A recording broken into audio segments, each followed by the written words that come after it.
Kevin, I don't know where I am. We're recording this 2 weeks early. I think it'll be 3 weeks before any of the listeners hear this because I am away this week, or I guess last week. I will have been away last week. I don't know where I am. This is why I don't know where I am. Oh, man. So, yes, we've just gotten wrapped up discussing the EM drive from a previous episode, which I gotta say is probably my favorite episode that we've done. I agree. And maybe by this point they'll have proven it. Right. I mean, obviously it was incredibly well received. Everybody loved it. We're now at the top of all of the iTunes charts. It was so well received that the director of NASA heard it, and he increased funding for the EM drive, and they've proven it. So, welcome to the future, everybody. I mean, we had plenty of other stuff to discuss in that episode, but we didn't because of the EM drive. One of which, and Alex, this is of interest to you because you'd like to work for NASA. Yes. I have a question for you. Do you like Fortran? I've never used Fortran. See, I think that's the answer that you're going to get from most people, most programmers. I wouldn't mind learning it. So the Voyager probe is very, very far away. Mm-hmm. It's been working on getting to very far away for a long time, and it is still going to be reporting back to NASA every so often for the next few years. I think till 2017, 18, something like that. Right. But the problem is that the last person who worked on the project is retiring. Oh. Which kind of makes sense, because the Voyager was sent out, I think, in the 80s? Yeah. 70s, maybe? 80s? I want to say 70s. So, yeah, it's kind of done. And they've shut down a lot of the equipment on it because it's RTG, it's radiothermic generator. Is that the right? We didn't look this up in between. It will eventually decay to the point where it can't power the probe anymore, and so we'll be just kind of flinging a rock wherever it wants to go. But in the interim, they'd still like to be able to, receive telemetry and stuff. And the problem is that this stuff is all written using very, very old hardware, and it's using Fortran. And so they've announced that they're looking for any cool up-and-coming computer sciencey folks who've got their degree and are super skilled in Fortran now. I mean, I could learn. I have a free weekend. I bet I can learn Fortran. I guess the question that I asked: what are the languages that you have been? I mean, because you're still doing your education-y stuff. Yes. What are the languages that they're using in that environment? So in school, they use three main languages. That's C/C++, Java, and Python. Most of the formally taught classes there use one of those languages. There are some like edge cases, like specific classes will teach a specific language. Like there's a statistical analysis class which uses R, and then there's a web technologies class which unfortunately I think is really quite out of date at this point. Teaches like CSS and HTML and JavaScript, a little bit of JavaScript. But that's basically it formally. And I mean, I think that kind of plays along with most of the stuff that I experienced when I was taking my computer science courses. It was a lot of C, a lot of Java, a little bit of assembly for like the operating systems class, or stuff on microcontrollers, that sort of thing, but very, very little of it.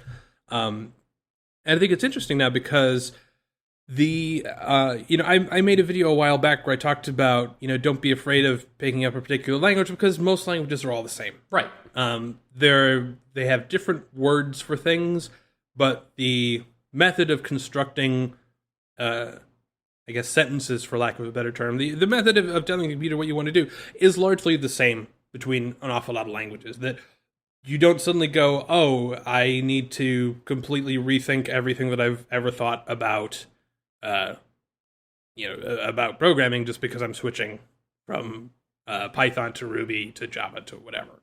Right. I'm not sure that I could say the same thing about like Fortran.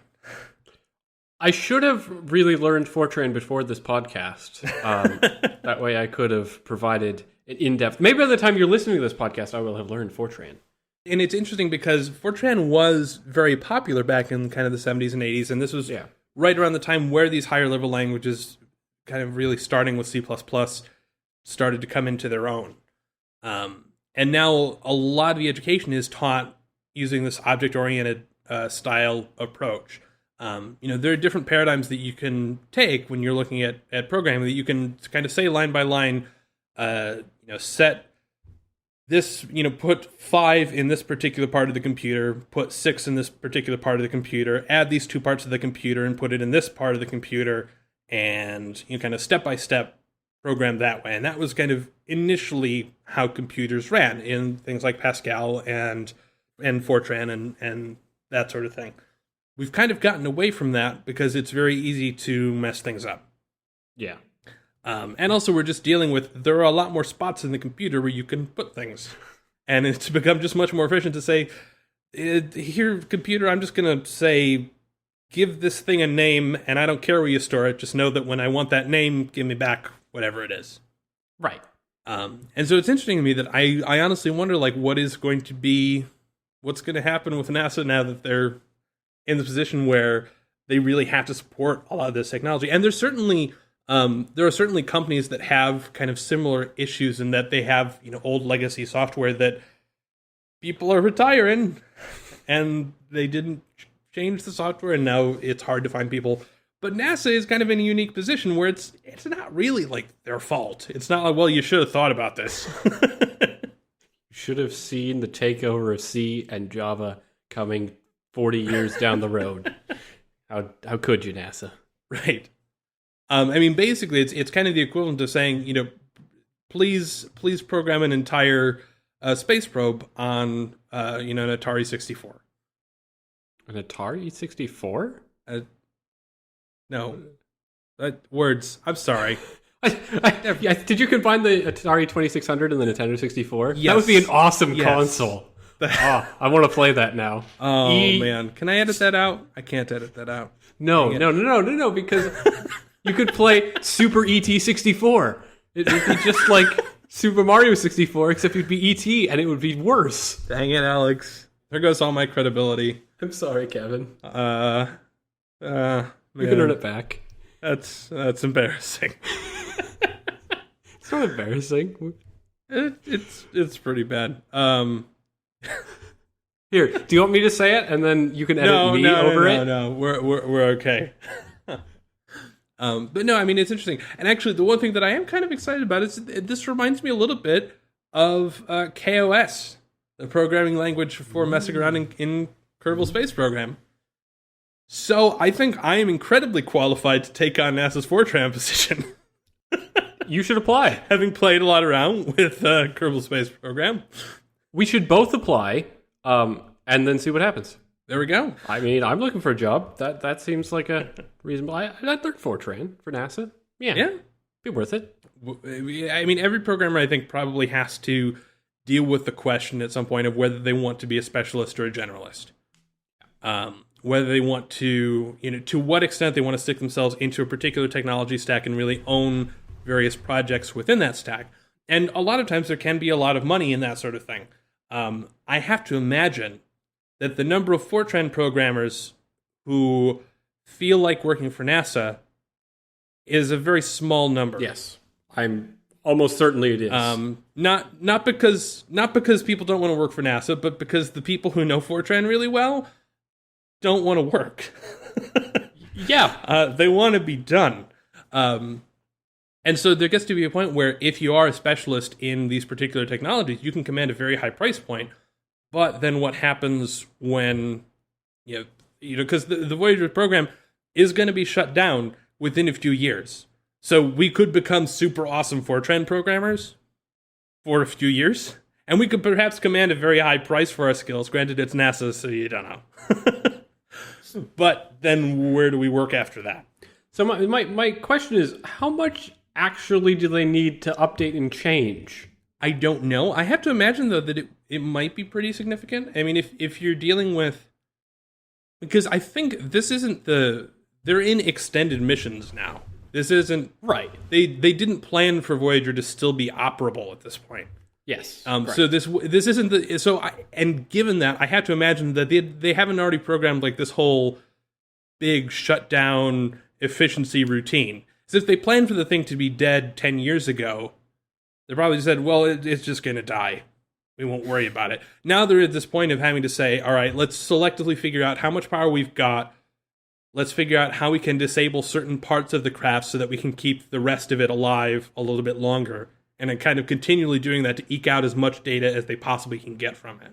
Okay, but I guess the question is, how hard is it going to be to write some code to turn something off? I don't know. I haven't looked at the Voyager code. I mean, I don't know if it's... I mean, it's got to be public domain, doesn't it? Maybe? I don't know. Did NASA fall under the purview of the Freedom of Information Act? Can you, like, ask NASA for their source code? Well, I mean, because the thing is, their stuff isn't copyrightable. No, it's not. So, I mean, that's why, like, all of the NASA images and stuff, it's like, yeah, it's public domain. It's not even public domain because no one could ever own the copyright. Right. So it is public domain by default. So I have to imagine maybe NASA has a GitHub account. We could just go, we'll submit a few patches. I mean, that would actually be the way to do it, really. Just have Fortran. Does GitHub even support Fortran? That's a good question. Now I want to look. I mean, but like that poses some problems. Like you have these giant missiles, and like, oh, here's the source code. So I searched for GitHub Fortran, and the top search result from Google was trending Fortran repositories on GitHub today. What? It just finds the most popular languages in a language. So it's like it's an automatic title, but like this is just as like if you imagine that as being like a news story, that'd be hysterical. But yes, they do support Fortran. There is a Hello World in Fortran. Is that the trending for today? It's one of them. I guess it's just, whatever's been most committed to in the day, and they just do it by language, so you can look at... I'm going to write everything from now on in Fortran so that my GitHub statistics for Fortran will be at the top. There are a lot of... oh my gosh. There is a JSON Fortran library. Oh man. So yeah, I take it back. NASA probably is not going to have to pay much at all. Apparently, there are a whole bunch of experts. Just feed it some JSON. JSON, by the way, is a format for structuring information so that you can pass it back and forth between various programs, and it's largely used on the web, but it is contemporary enough to really not deserve a Fortran library. Yeah, I would agree. But, it was probably built for some legacy system, and they wanted to feed new data into it. And... yeah, it was. I mean, you don't build it if you don't need it. Fortran, language of the future. I mean, it is interesting to some extent because functional programming is really sort of having another swing at things. Yeah. And this is something that really kind of, to a large extent, died with Lisp and Scheme back in the 80s. Mm-hmm. Not that they weren't great languages, and not that people haven't continued to use them for some things and to teach those languages, but they just didn't have a lot of practical application because memory was very, very expensive, and these things required a lot of memory. Now memory is incredibly cheap, and all of a sudden everyone's going, oh my gosh, functional programming, that's the way to do things. So maybe Fortran is the next step. We'll start Fortranning all the things. We're just going to keep going back and back, and then eventually we'll have wire core. We'll just wrap around wire core because we'll realize that was more efficient in some way as well. Right. Yep. With go-to statements. Yeah. Like, it'll just be go-tos. That'll be the code of the future. Just go-tos everywhere. Would there be some way to program something entirely using go-tos? Well, what would it would just hop around. Yeah. If you could, go to... You'd have to have 3 lines to make like a Turing machine. Yeah. You'd have to have a write and a read, and then as many go-tos as you want. Yeah. I don't know. Yeah. A Turing machine, by the way, being a ridiculously stupid computer that can write and read and move, and that's all. But it's been proven that if you can do that, you could do anything given enough time. Yes. So it is a completely pointless and stupid machine, but it's important in that it's demonstrated that if you can do these very, very simple tasks, you could theoretically do anything as complicated as you might want. Yeah, and if you're listening to this podcast right now, most likely you're listening to it on a Turing-complete computer. That is true. Your computer can write things and read things, and it can move. It can move? Wow. Well, I don't know. Maybe you're on a solid state drive, Alex. I don't know. I mean, yes. Okay, so yeah, now we know what NASA is looking for. But speaking of old and dead things, math. It's very dead. Yep, old and dead and useless. So there was a post on Medium that had a lot of people up in arms about a kid who got marked off on a math assignment that instructed him to solve a problem using an addition sequence of 3 times 5. Or, no, 5 times 3? Yes, 5 times 3. Yes. And he wrote 5 plus 5 plus 5 equals 15. Huzzah! And it was marked wrong. Alex, why was it marked wrong? So the explanation I saw for why this particular problem was marked wrong is because there is a formal definition for order in defining the multiplication, this addition, like achieving multiplication by adding the components together multiple times. Right.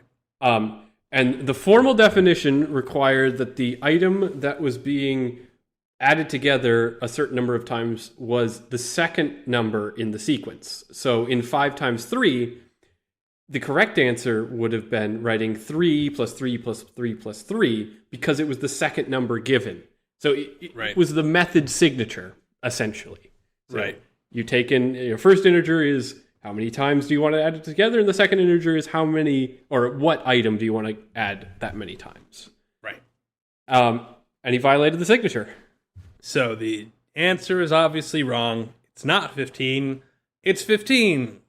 Correct.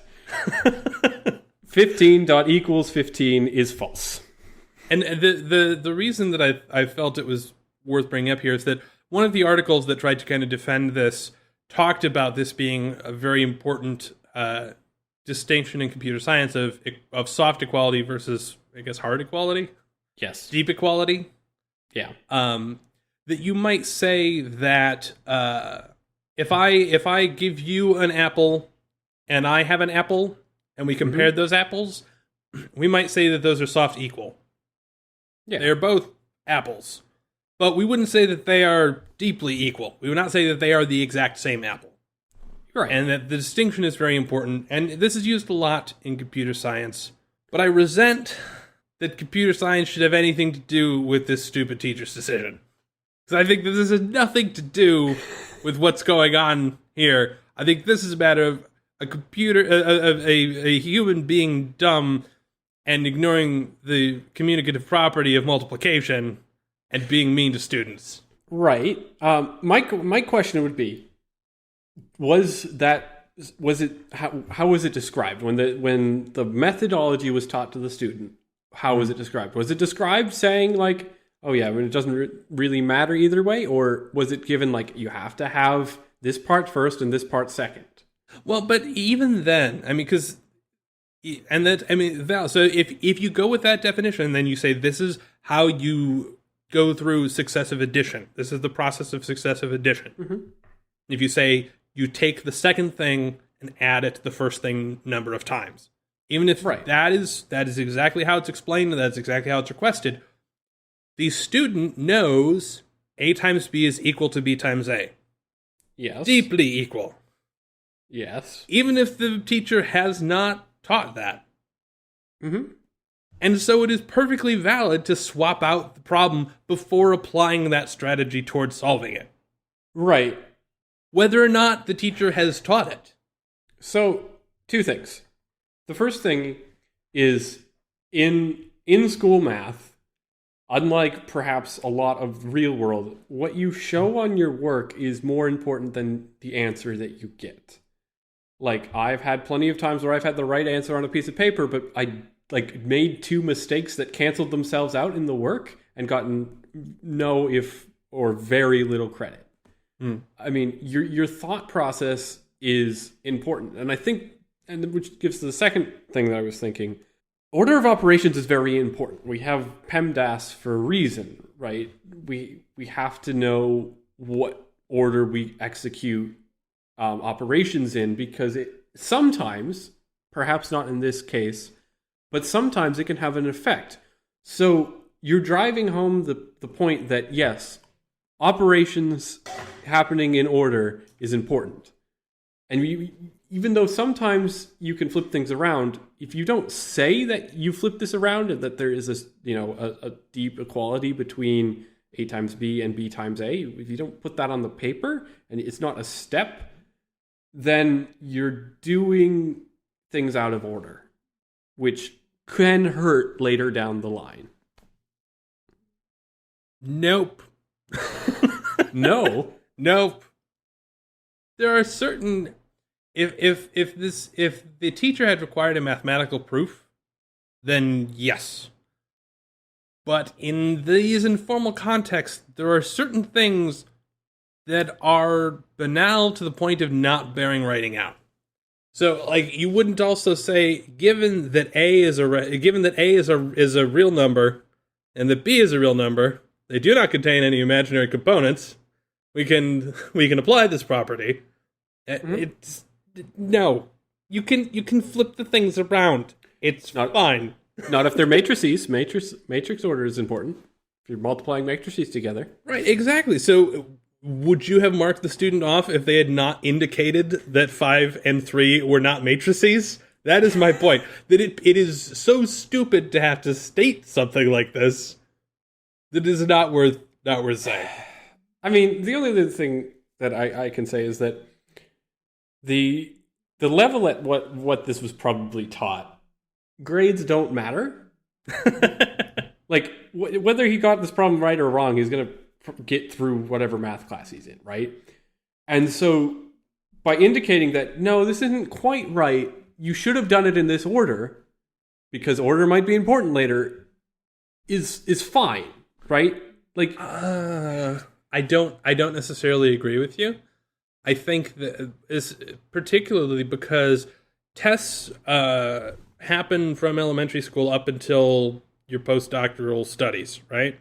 Yeah. And they remain a constant. And if we establish, this is kind of a different argument, but if you want to operate under the assumption that test scores don't matter, then if we train people to go, oh, I got it marked wrong, but that's fine, that's just feedback, then they're less inclined to avoid getting things marked wrong when they do matter. That if this is going to be a constant throughout your educational experience, we should treat it one way or the other. Not marking it wrong and scrawling all over the page about how idiotic the kid is for knowing the commutative property of multiplication, fine. You're a jerk, but I'm fine. But actually marking them off, I think, is a problem. Yeah, I mean, I guess by the same token, like, if you do, like, how knowing how I process feedback on tests, if it's not wrong, I don't pay as much attention to the feedback, right? So by the same token, that perhaps teaching them that, oh, I don't care if it's marked wrong. If it's not marked wrong, you're not going to care about the feedback. So the opposite. I don't particularly care what the score is. I'm just like, where's the essay you wrote for me? Flip it through the pages. I like feedback. I like feedback a lot, especially critical feedback. Yeah, I mean, feedback is useful, but I don't know. It bothers me a little bit. Like, it tickles me the wrong way. Like, and I know it's super useful, and I know this is perfect, like a component of my own me, basically. Mm-hmm. But reading feedback on things like, oh, you got this wrong. The last thing I want to, like, right at the moment where I learn that it's wrong, I'm like, darn it, I don't care why it's right. It's wrong. Like, let's move on to the next thing. What did I get right? Like, we are very, very, very different people. I don't ever want anyone to point out things that I got right. That's the worst thing in the world, because then they're drawing my attention to things that I've gotten right. These are things that I got right. They're things that I already know how to do. They're things that I could put on the back burner and just do automatically. I want my brain to be focused on all of the things that I've done wrong. Right. So, like, there's a thing in acting. You don't ever say to someone, "I really like how you did." I mean, people disagree about this, but you don't ever say, oh, that the way that you, the expression of sadness when you heard the news about your long dead grandfather was fantastic. Do that again, because then they're going to focus on that. That's the thing they're already doing. I don't ever want people to say, hey, that was really awesome. I want them to say, here is what you should pay attention to, because then I can focus my efforts on fixing it. Okay. So this, I should note, is a thing that I have specifically with tests, not projects or anything else. Mm-hmm. Like, if I write code and a project and I, like, okay, turn it in, like, I'm super certain this works. I've done a lot of testing. I get that back and it's like, oh, you forgot to do this. I'm like, oh, okay. Like, but whereas, like, I'm sitting in this closed environment, it's partially just I hate tests. And I think it spills into that. So I've sat in this closed environment for like 45 to 50 minutes, like, or maybe up to 2 hours if it's a long exam.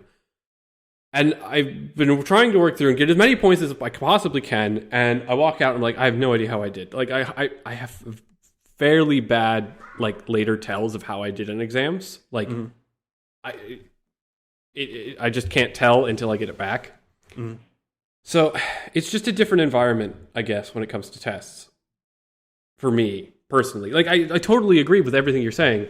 It's just the mentality I have with testing isn't that. Yeah, I mean, we just have different experiences, I think. I generally have a good sense of, like, if back when I was taking tests, I don't have to take tests anymore. I'm an adult. No, back when I was taking tests, it was generally the point where I would walk out and I would know and remember the questions that I was a little bit concerned on.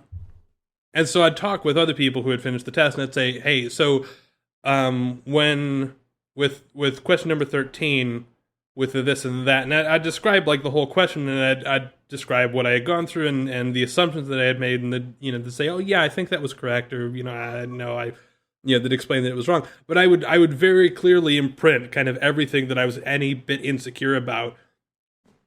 Of course, that doesn't mean I'd have any idea, like, okay, is this completely wrong, or is this going to be a partial credit wrong, or whatever? But I have a sense of, like, okay, 6 of the 10 questions I got. Now it's so 4 of the questions I don't know. We'll have to see how that turns out. And so that's kind of just a little heuristic for I go, okay, the number that I was confident on versus the number that I wasn't was my guess as far as how I was doing. Yeah. I don't know. I noticed mostly when I get out of an exam, I just try to get as far away from the exam as I can. I don't want to talk about it. I don't want to think about it. I just want to get away from it. I just don't like tests. I don't know. Tests are fun for me. They're puzzles. Puzzles are fine, but they're puzzles with 2 additional stress components. One, a time deadline is, whatever. But, like, if I do poorly on this particular puzzle, like, it could mean I have to spend, like, months and months and months redoing, like, huge swaths of work that are completely tangential to this particular puzzle. Like, don't have anything to do with it. I discovered a while ago that generally, so I mean, in college, I think you get fewer of the multiple choice / fill in the blank type of tests. You got lots more of show your work and solve some complex thing. Yep. Or even just essay questions on a particular, explain how a processor works, or whatever. Yeah.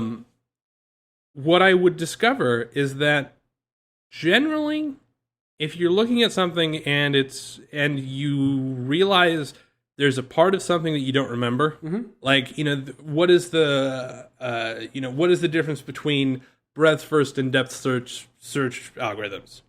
And if for whatever reason I didn't remember what breadth first and depth first meant, I knew there were 2 different ways for searching. I couldn't remember which word meant which, or something like that. And I knew classmates for whom if they had forgotten that, the question would just have been left blank. Oh yeah, never. They couldn't remember, didn't leave the thing. I finally discovered, I'm just like, I just write at the top. I say, I honestly can't remember which is which. For the purpose of this question, I'm going to assume that this means this and this means that. and then I'd just explain all the stuff that I knew. Yeah. Getting partial credit. And then generally, I wouldn't even get partial credit. I'd generally get full credit. And having gotten them wrong. Because it doesn't matter if you get the words wrong sometimes. Like, it's like, you brain freeze sometimes. It's fine. And these were not, like, super happy, fun, lenient professors. But just like, I would literally, and I would generally, I'd end up writing, like, twice as much for those as I would for the stuff that I did remember. Yeah. But it's just a matter of, here's something that I can't remember right now. I'm going to make these following assumptions in my explanation so that you know how this stuff is derived, but with the understanding that if something else is wrong, I could also reach the right conclusion if I have the right starting data. Yeah. Right? And generally that's all the professors really want. And I think a lot of people don't ever sort of clue into that. They go, I forgot, I don't remember the first step, so I can't answer this one. I mean, that was me for most of high school until like my senior year. And then I realized, like, why am I not getting anything on some of these questions? I should be getting credit for what I do know. Mm-hmm. And like that has stuck with me through college and has honestly been like a huge help. Is just write down what you know, get the credit that, and sometimes you're right, you get full credit for something that you thought you wouldn't. I wish I had learned that earlier. Yeah. I feel like we should just go in and, like, just as a public service to all first graders, like, here's how things are.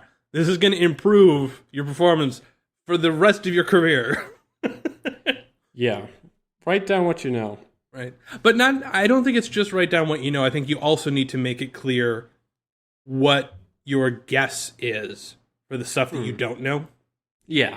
Yeah. So that they understand, okay, well, if that were true, if the Earth was a pancake, then yes, gravity would behave differently. I guess that does make sense, right? I'm super good at examples. Yeah, you're the best exemplar I know.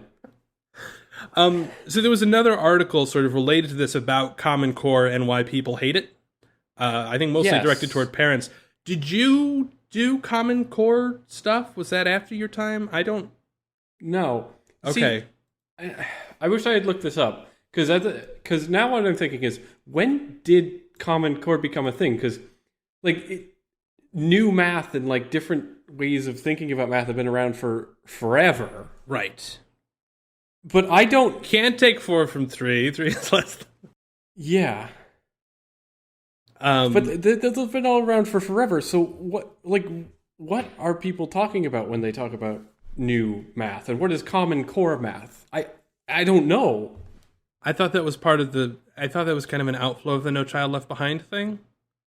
See, part of the thing is, for me, in learning kind of basic math, I was homeschooled when I was young. Mm-hmm. So my whole math experience was, taught at home.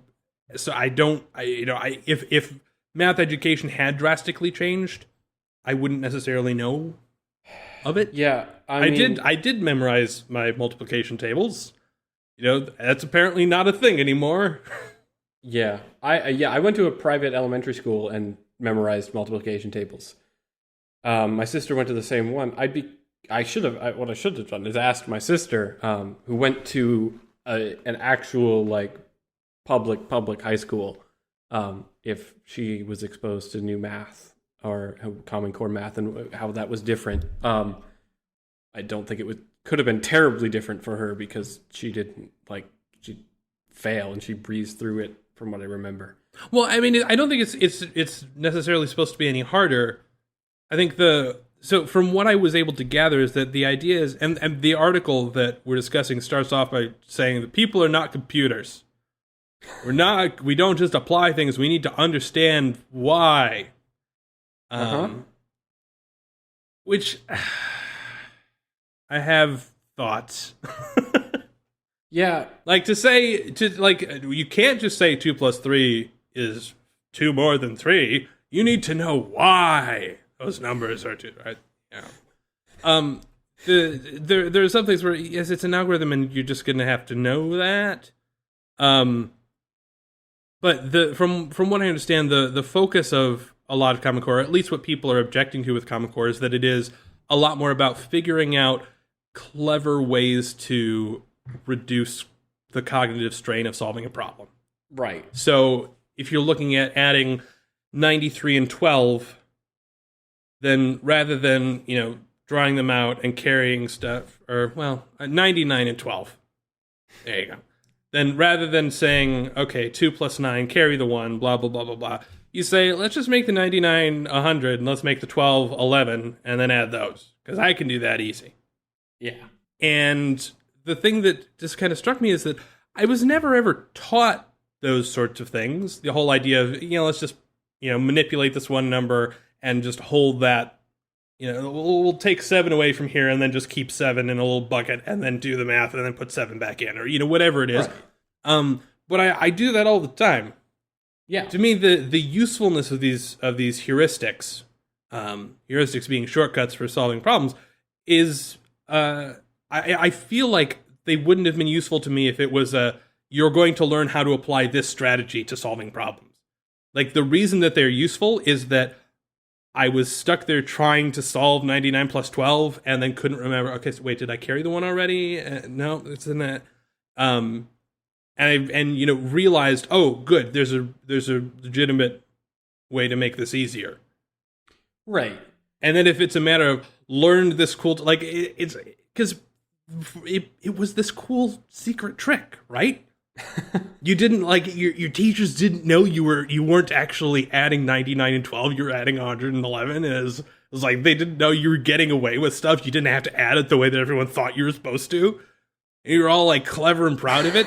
I feel like if that's taught as a strategy, it just becomes another obnoxious algorithm to put in your head, and you don't get the fun of doing that.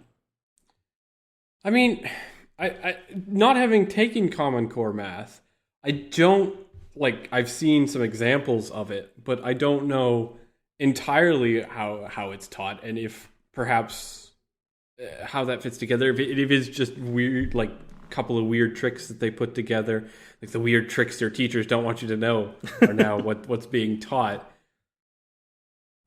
But I mean, I have to imagine it's more formal than that.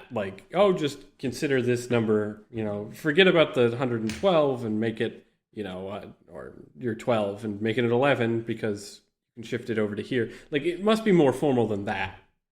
Right? Oh, yeah, no, but and even in that example that we were discussing, there were a couple of other questions on there where it said, for multiplication, use this by drawing a matrix, drawing boxes. Mm-hmm. So basically they have to at some point be teaching a list of heuristics for solving multiplication, and then ensuring that the student knows how to apply all of those. Yeah. So if you have, instead of that your work couldn't just be 5 times 4 is 20 because duh, your work had to be 5 times 4. Okay, here's a box that's 5 wide and 4 tall, and I'm just going to count all of the squigglies in them and go, oh, look, there's 20 of them. Right. So they had to kind of go through and teach these various steps, and then I have to imagine that some of these heuristics aren't useful to certain people. I don't have a very good visual memory. Mm-hmm. Visualizing multiplication by a matrix would not help me at all. Yeah. If I looked at a set of squigglies that were 5 wide and 4 tall, I wouldn't go, oh, let me just count those. I'd go, how wide is it? How tall is it? Okay, good, there are the numbers. Let me then do multiplication instead. I would do the exact reverse of that heuristic. And maybe that's how they came up with that heuristic. Maybe everyone does that. We'll just do it in reverse. Well, no, I'm sure that there have to be people, because I granted, do not have a very good visual memory. I'm sure that there are people for whom actually visualizing that would be helpful. Yeah. And that problem becomes more solvable than 5 times 4. I wonder if they did any studies to see, what type of how people think. How do the majority of people think? Mm-hmm. And then use that to build. Because if a majority of people think, visually, then teaching things in a visual way is going to help the most number of students, right? No. No? Do not teach the majority. No. You teach them. Teaching the majority. Gross. I mean, what do you teach to? No, I mean, I think that ultimately the stuff needs to be tailored to what the people do. I mean, the idea of forcing, if you teach to the majority, then you're teaching blind people how to multiply by visualization. Yes. Then that's just dumb. I mean, obviously, I'm taking that to a logical extreme. But my working memory is largely auditory. And so listening and speaking things aloud and just like if I'm doing something like pulling a 7 out of a math problem and then holding it, I'll speak it aloud and keep it in auditory memory and let it spin there for 20 seconds and refresh it if I have to and do my stuff and then pull it back from my memory of having said it. And like everyone I think has their own tricks for when they're solving cognitive problems. Right. But I think that they are very much customized to the individual. And the idea of we have to learn every trick that works for every person is perhaps not the best idea. And certainly robs us of the thrill that we get of like, I'm getting away with stuff because I figured out. I mean, it feels like it's a life hack. It's a brain hack. It's oh my gosh, I just figured out this really cool thing that works for me. Now, it's not a really cool thing that works for you. This is yet another strategy that you have to learn. Now, you don't just have to know how to multiply numbers, you have to know 7 ways to multiply numbers, 6 of which may be completely useless to your particular brain structure.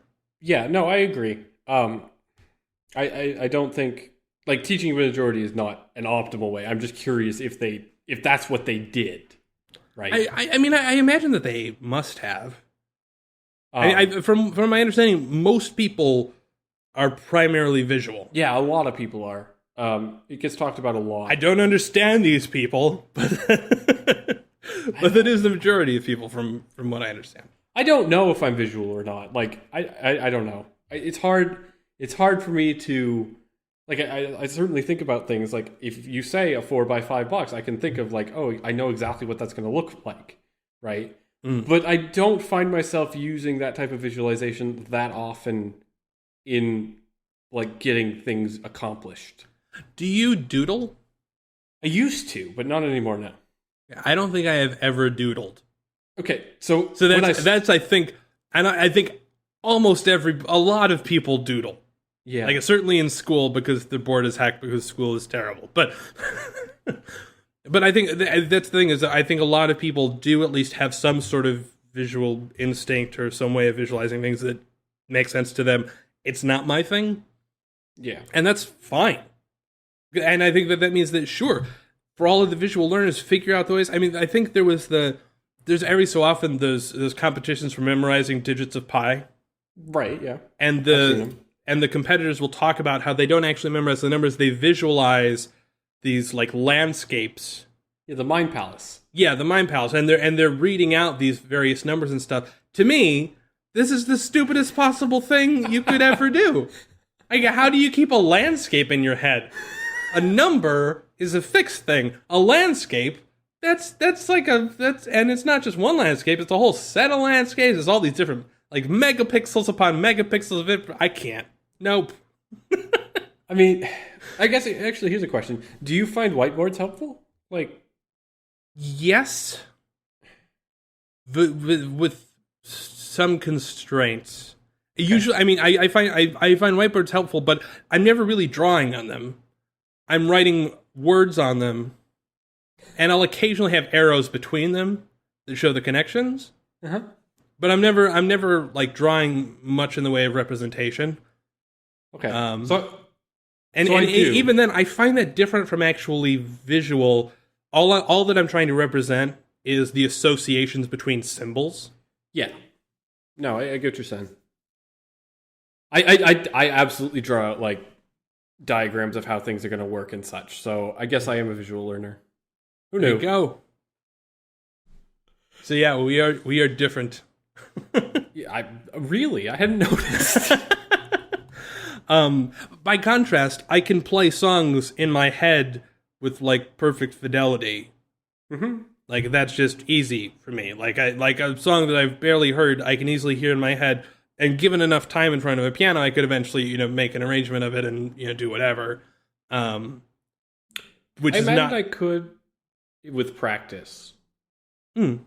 I get songs stuck in my head pretty clearly. Mm-hmm. And I have worked out bits of songs on the piano. Mm-hmm. So yeah, I don't know. I'm not, that must be independent from visual, which is weird. I do have. It's not a visual thing, but it's like a mind's eye sort of thing. I do have some of that with numbers, like sort of a synesthesia thing. Oh, I'm jealous. Like there is an actual physical placement to the numbers. It's not as cool as like, oh yeah, 13 is yellow, obviously.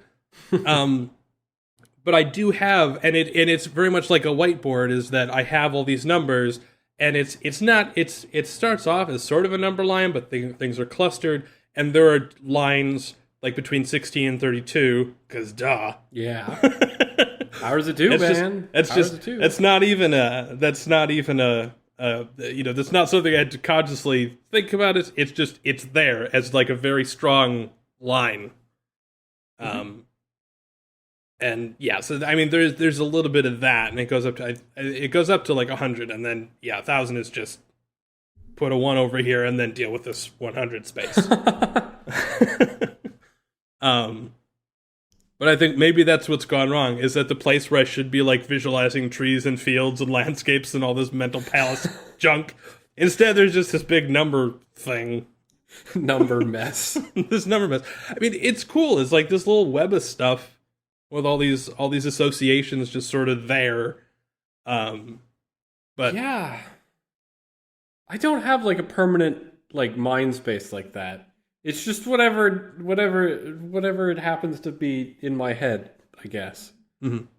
Just there, the thing of the day. Yeah. But I don't know. I'm nervous. I'm nervous. I don't care. Common Core, do your Common Core stuff, but I don't like the idea of saying that because you didn't apply this particular heuristic to solving the problem. I mean, I can understand that if you've already determined that that's what you're going to do, then yeah, you can mark them down. I still think that them not having said I'm using the commutative property because duh. Yeah. I don't think that should count. But I think that don't force people to use a particular strategy to solve a problem.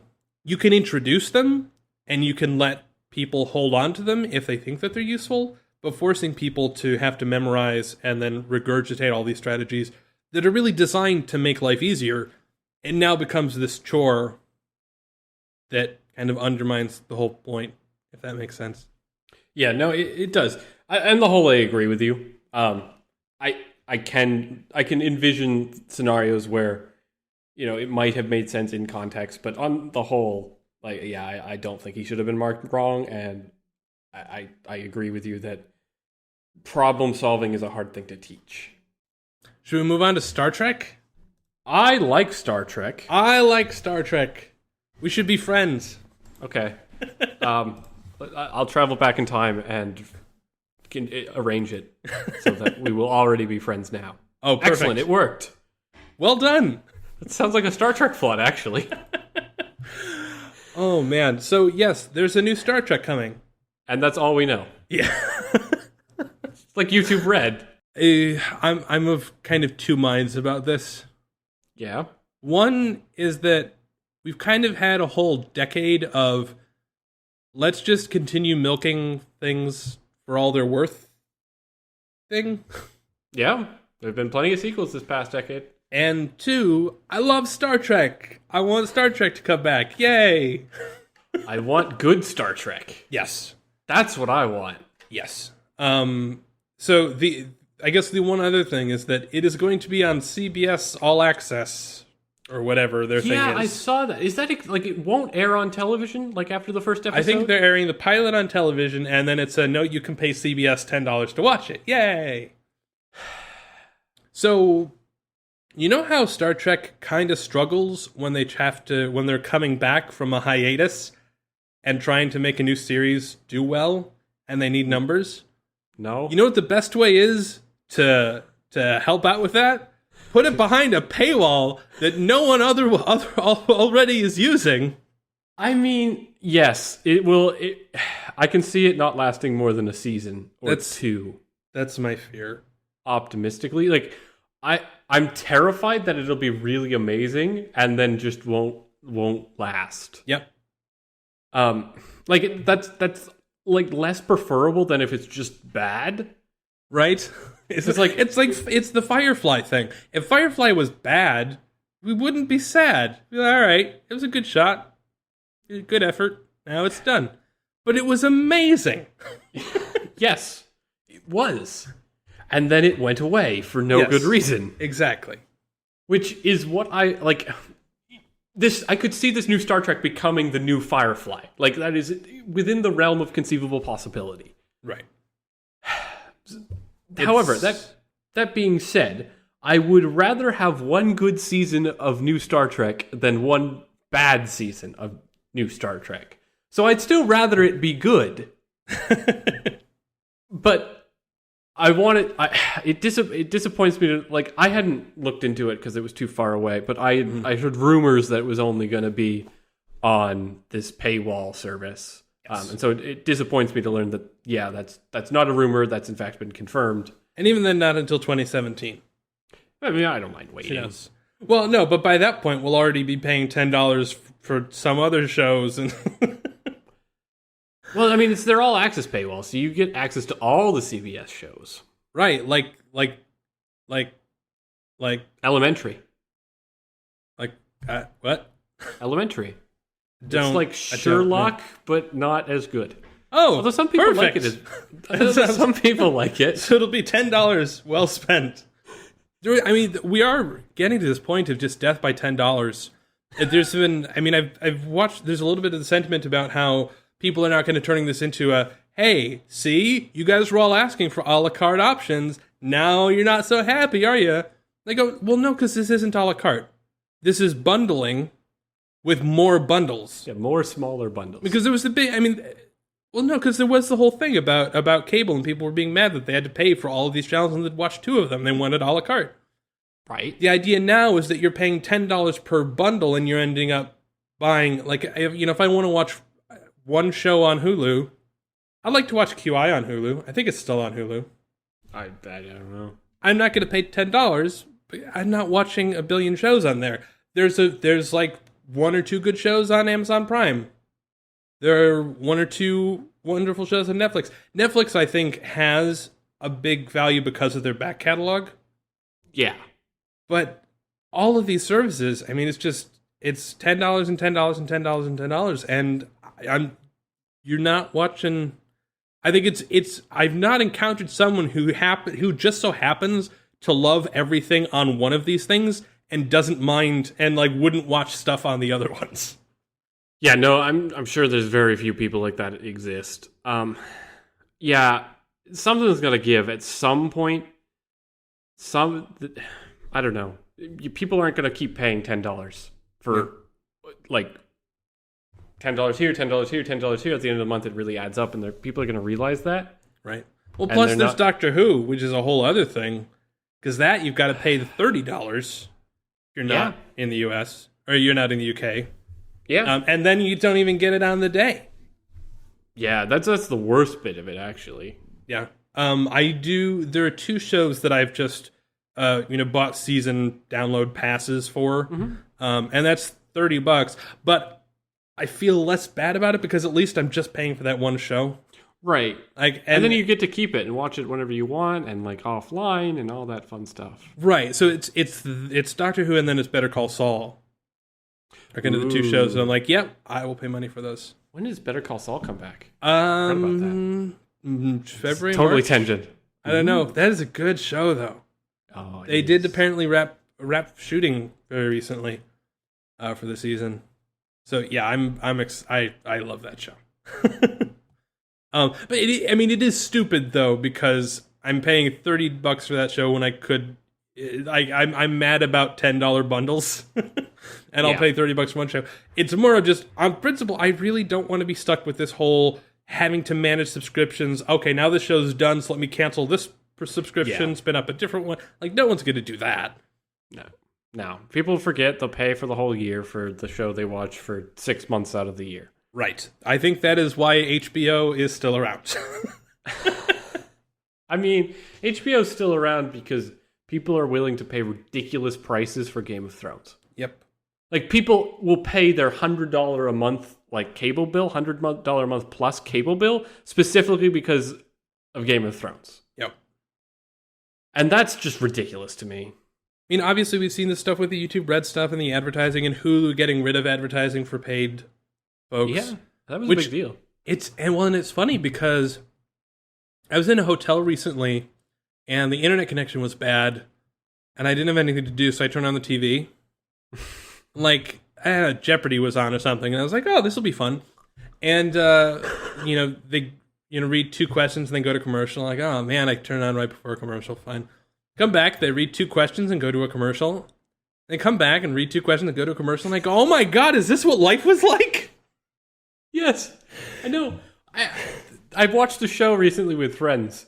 We got together and watched it live. Mm-hmm. And there were so many commercials. It's just like, wow. And it's so dumb because this is not something worth complaining about. I grew up with this. This is what life was. But oh my God. And this is cable that they're getting money for. Well, Jeopardy wasn't cable, but... Well, I know, but it was broadcast over cable. I don't know. I don't know. I don't know how that goes with when the stuff gets rebroadcast. I wonder if the cable company does provide a kickback to the original broadcasters, or who knows. I would imagine they must have. But yeah, and I was looking through it, I was like, maybe it's just this channel. Nope, it's all of the channels. Oh yeah. But it is funny because, I guess naively you would think that Hulu doing a whole, pay us $10 a month, you get all of these shows and you watch ads. And fewer ads than you would on TV. Well, Hulu, I just canceled because I'm like, this is too obnoxious. I can't handle all of the ads on here. And then because I forgot what TV was. Yeah. We set the bar so far in one direction that I'm like, Hulu, no way, Hulu. I'm already paying you a whole $10. And you have the nerve to serve an ad in front of my 45-minute viewing experience? So actually, here's a question. So Hulu doesn't... So there's two tiers of paid Hulu, right? There's Hulu Plus, which still has ads, and then there's like a Hulu ad removal tier. So it's Hulu plus no ads. You are right. There's a $7.99 plan and a no commercials plan for which they do not list a price. Yeah, I think it's like somewhere like around $4 or $5 or something.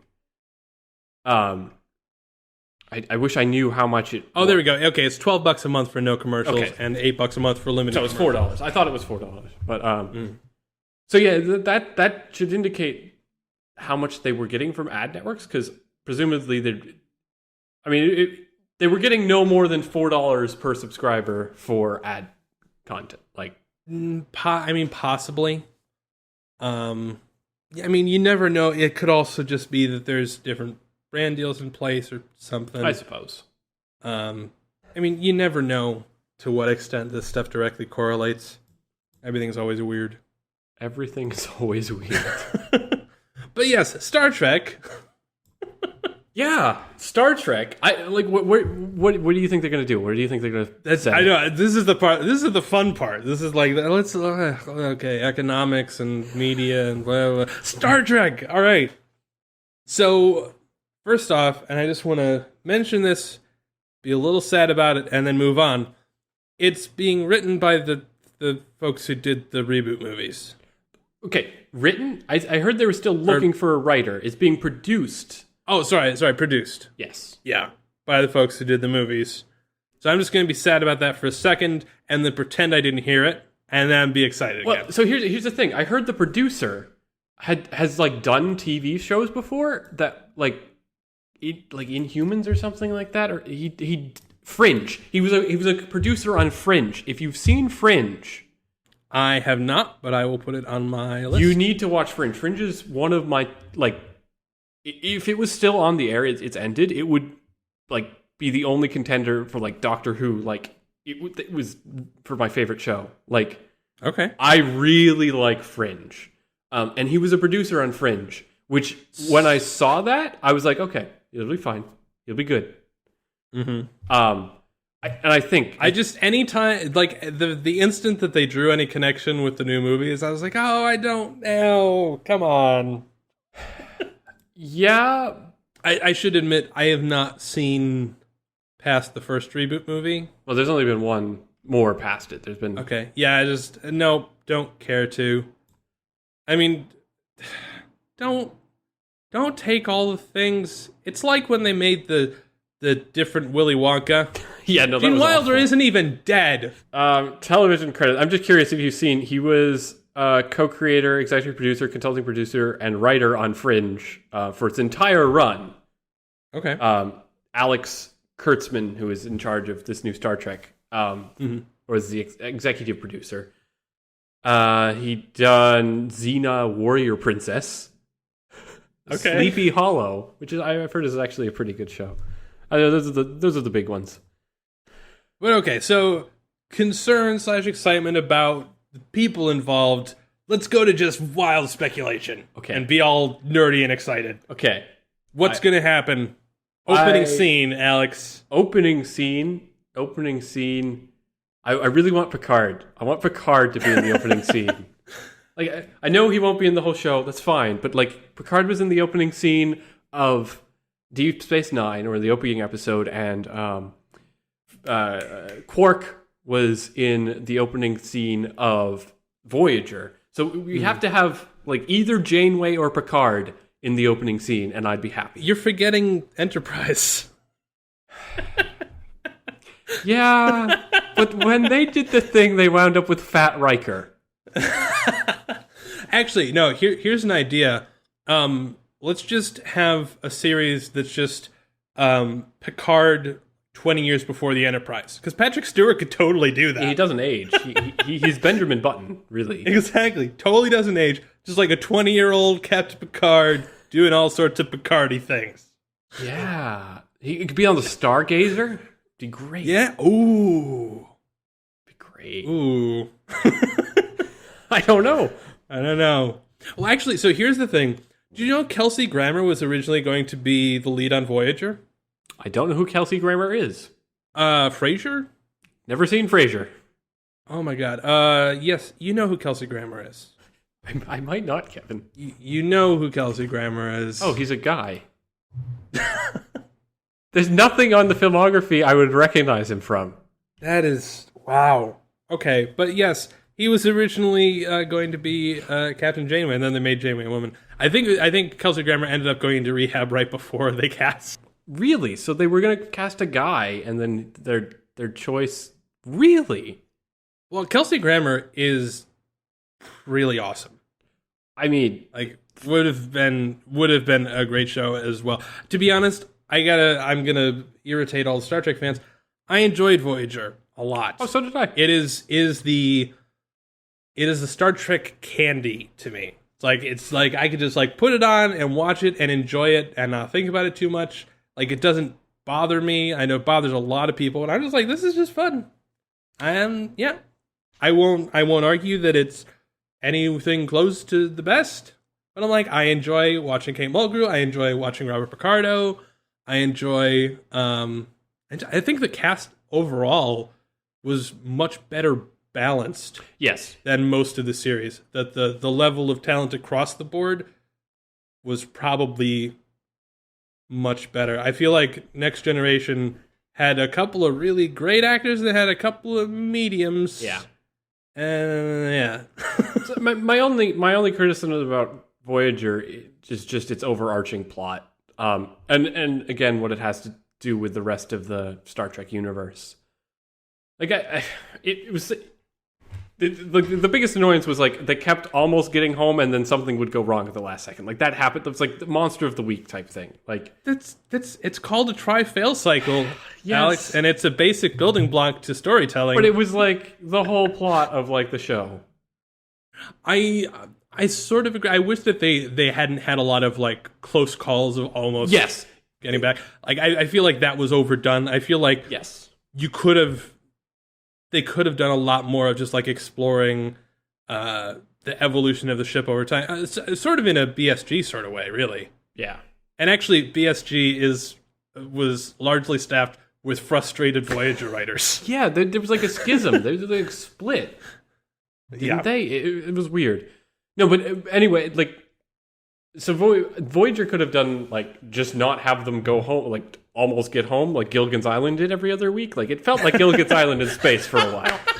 Like, I mean, it really did. They should have. I would have loved to see them actually form a fleet, like a small fleet, but over time, like form a fleet. That would have been cool. Like, I would say still continue heading home. Yeah, but no, don't. That would have been. Yeah, and then at the end, when they, like, spoilers for a 2 decades old show, at the end they, like, destroy the whole Borg collective, and, like, I didn't like that. Yeah, it was a little weird. Yeah, a little. But I want to see what happens. The problem is when you undermine a villain that's supposed to be mostly omnipotent, it kind of calls into question the villain to begin with, and it's the whole. Yeah, I didn't like that. Like, Voyager's not like the ship that's going to take down that entire race. Well, like if anybody in Star Trek's going to take that, it's not them. Well, yeah, like, but sorry. Remember, the reason they were able to take it down is because future Janeway contacted them and told them how they figured out how to destroy the Borg. Ooh. The time Police. Guardian things. The time baby. Could we have no, just like the whole, like the future Federation time Guardians. I remember. Could that be the series? That would be pretty cool. That'd be awesome, right? Let's do that. Cool. And then you could have cameos from anybody you wanted. Anybody and everyone. Including except for the new Riker. Star Trek movie, Jerks. Yeah, no one wants that. Except I'm terrified that's going to be what it is, but, no one wants that. I mean, they can't, right? Because Chris Pine and Zachary Quinto and all those people are, like, too high paid. They can't put them on a TV show. I hope so, but I don't know. I mean, I guess I still don't entirely understand what the idea was behind the reboot. What do you mean? The mechanics? No, not the mechanics but just the decision to do it. Was it a matter of just they had too much canon and they felt boxed in? Because if that's the case, then it points strong. Like if really everybody who wanted to bring back Star Trek was trying to come up with ideas, and the only thing that they could do was we got to blow up all the canon that we've created because we're in a straitjacket, that probably would hold true for a new TV show as well. I don't know. I mean, I can only assume that at some point they were like, we're making Next Generation movies. And then what changed after Nemesis? I mean, Nemesis didn't do very well in the box office. Well, also, Brent Spiner's like, I'm too old to be playing an android that doesn't age. Right, which is why they killed him. But why them killing him makes me think that they were, like, thinking about doing another Next Generation movie, and so they wanted to get. I don't know. Maybe I don't think so. I think that's more of just you got to keep your options open. I don't think it was hey, so we've got something in the works, so don't kill them off just in case. Yeah. I mean, but they introduced B4, and canonically, like in the canon, although I don't know how you want to define this canon, because running up to the reboot of the Star Trek movie, there was a series of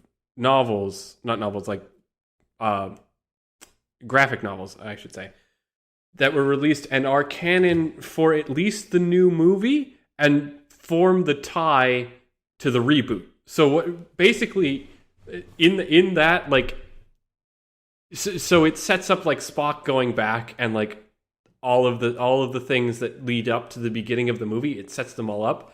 But it stars the Next Generation crew. So, like, you have Picard and then Data living in B4. Like, his conscience, like, fully amalgamized and became Data again inside B4.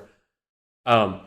And so it's, like, all those characters doing all the things they did with the Romulans and such that wound up sending Spock back in time and kicking off the whole reboot movie.